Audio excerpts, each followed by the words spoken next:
Fala galera, mais um vídeo aqui pro canal. Sim, foi bom enquanto durou a invencibilidade, né? Desses 7 jogos. Mas acho que hoje todo mundo esperava uma derrota. Porém, não da maneira que foi. Eu acho que é uma derrota que, pelo menos da minha parte, incomoda. Pela maneira que o time se portou em campo e pela maneira que o Diniz ele simplesmente armou a equipe, a começar pela escalação mais uma vez errada.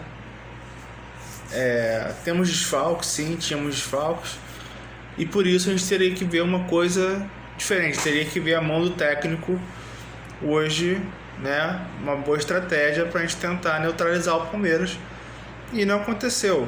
O time tomando 3 gols com 25 minutos de jogo, né? Acho que foi totalmente burra a estratégia,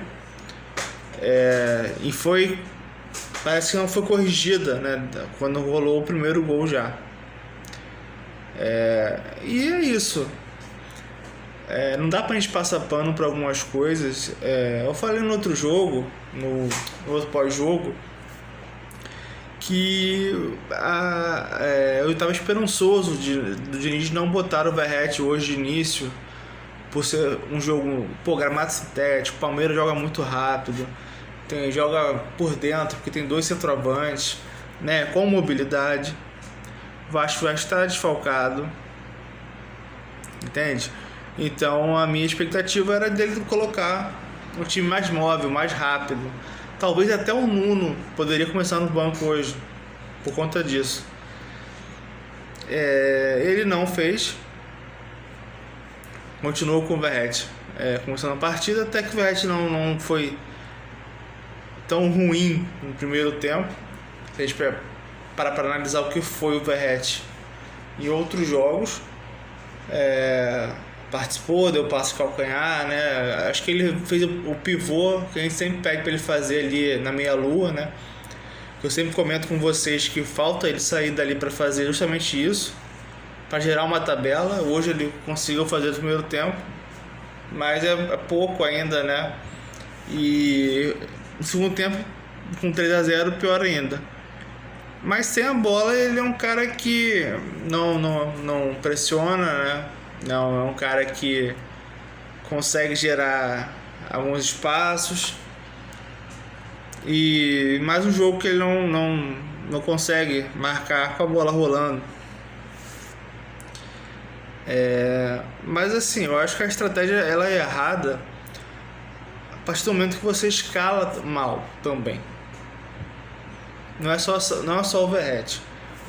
O Lucas Oliveira é um zagueiro que eu não confio desde o Campeonato Carioca. Teve uma partida desastrosa contra o Volta Redonda, muito ruim contra o Fluminense, e nunca passou confiança nas vezes que entrou, né? Já com o Carille na Sul-Americana, e já com o Carille ele era um jogador que não estava entrando nos jogos. Tinha o João Vitor, o Maurício Lemos, né? O próprio Lucas Freitas. Ele era a última opção, né? Às vezes nem isso. Então, assim, com o Diniz continuou. Vamos lembrar que ele quase foi pro Sport. Só não foi pro Sport porque não quis. O Vasco não estava contando com ele. E se a gente parar para analisar os gols, ele está envolvido nos 3 gols praticamente, mais 2 diretamente. Só não tomou o 4º porque estava impedido, mas foi isso aqui para ele ser mais uma vez colocado no bolso do Vitor Roque, pô.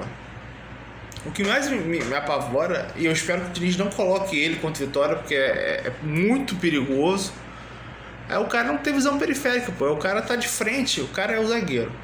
Ele vê todo mundo ao redor dele no campo, só que parece que ele só vê isso aqui, só essa parte aqui, ó, igual o cavalo, bitola, sabe? Aquela coisa. Ele só vê isso. Porque no gol, assim, vamos lá. O gol, o primeiro gol é um erro coletivo, que ele também acaba errando. O segundo, ele tropeça sozinho, né? E o Moro também completa todo o erro, né? E claro, o Coutinho também perdeu a bola no meio campo. E no terceiro gol, cara, o cara tá, na boa, tá o Robert Renan posicionado do lado esquerdo e tá ele de frente olhando aqui reto e o Vitor Roque passando atrás dele. Eu quero saber onde é que ele tava olhando, o que ele tava, quem ele queria marcar, a distância. Assim, aí eu já não sei se é questão do jogador ter uma baixa capacidade de leitura de jogo ou de marcação, porque assim, não é possível que ele não viu o cara chegar atrás dele. É loucura. E nesse quase quarto gol, no gol do Vitor Roque, quarto que foi anulado, ele não só, ele tá olhando pra frente de novo, e o cara tá a 2 metros do lado dele correndo, e ele não tá colado no cara. E aí perde no corpo, perde na velocidade, toma um drible ridículo e foi salvo pelo VAR. Pelo VAR não, pelo impedimento. Cara, ele não tem condição nenhuma de jogar no Vasco. Sabe? E só falar porque é o Maurício Lemos, cara, é outro também que não passa confiança e não é nem rápido. Aqui você corre. Cara, pra mim hoje teria que ter entrado Lucas Freitas. Mas botar 2 zagueiros canhotos, dane-se. Dane-se, porque eles já jogaram contra o Ceará, não entregaram, jogaram o jogo quase todo naquele jogo contra o Ceará. Jogaram parte de um tempo contra o Botafogo.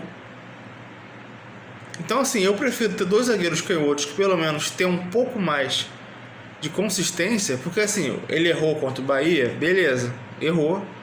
Foi um erro técnico de falta de atenção. Agora, vamos pegar as outras partidas que ele fez, que ele não comprometeu.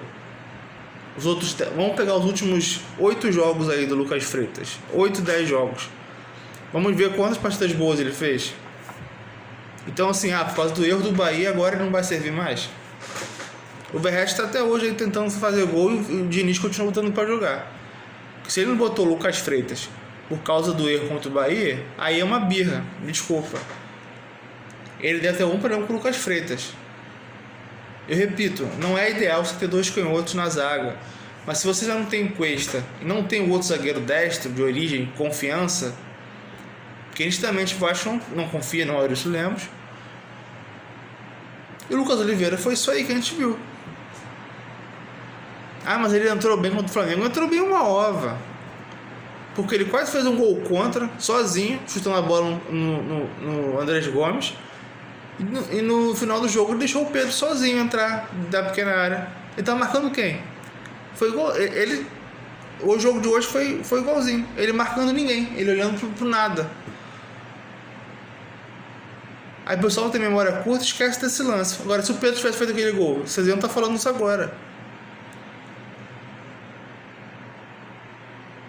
Então, assim, eu prefiro ter 2 zagueiros canhotos na zaga, mas que tenham um pouco mais de consistência, mais de segurança, do que ter um canhoto ok, que é o Robert Renan, e um cara que não passa segurança nenhuma. Mas ele é 10, sai de bola. Dane-se, porra.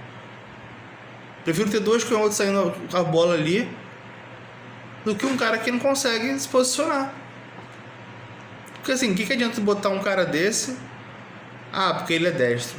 Mas olha a quantidade de lançamento que ele tomou nas costas dele. O que adiantou?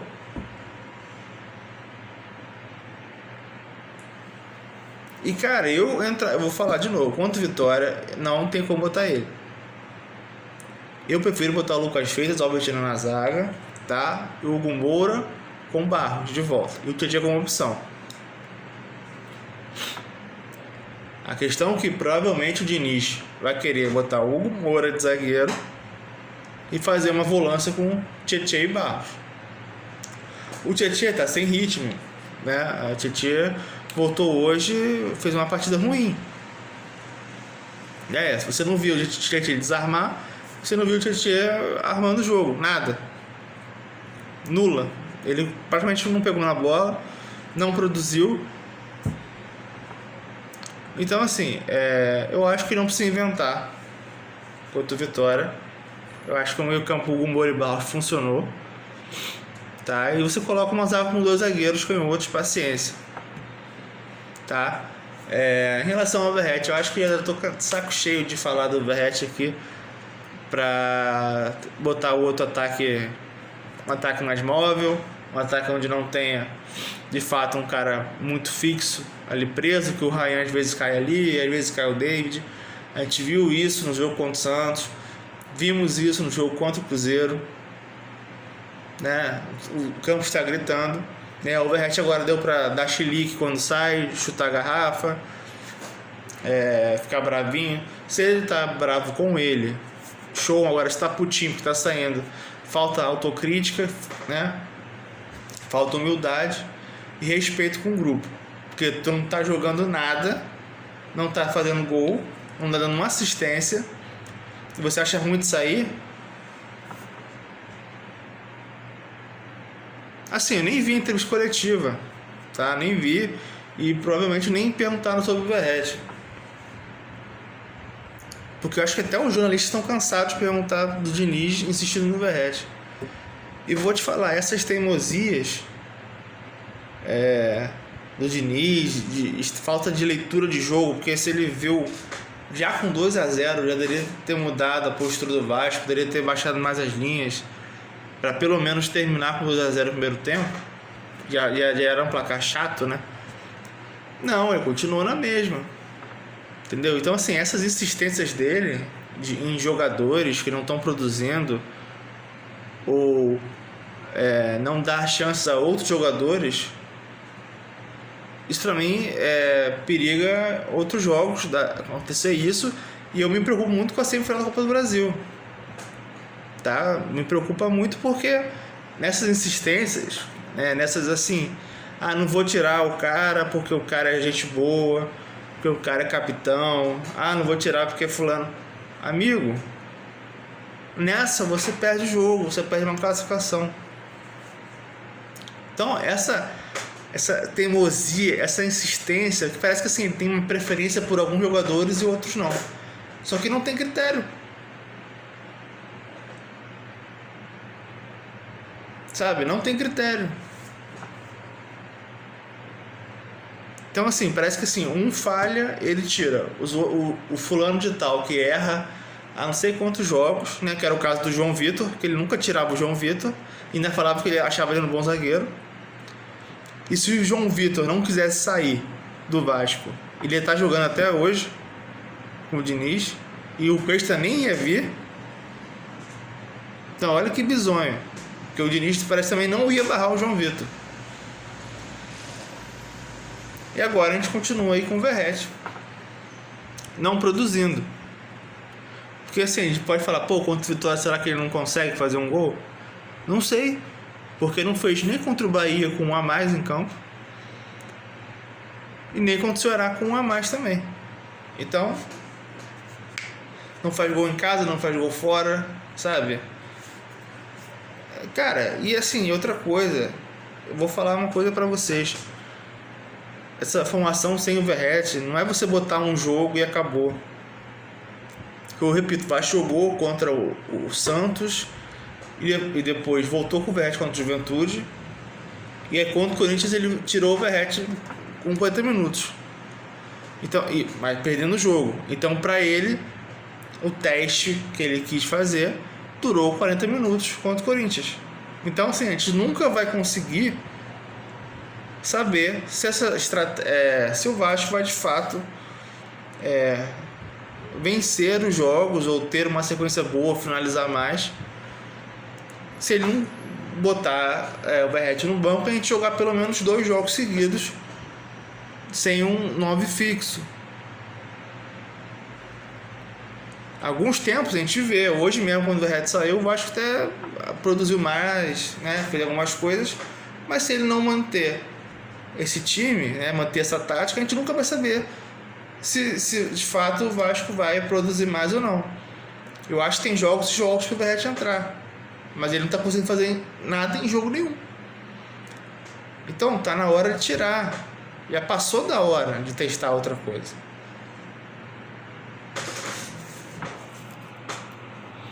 É isso, pessoal. Domingo tem pós-jogo também. Um abraço.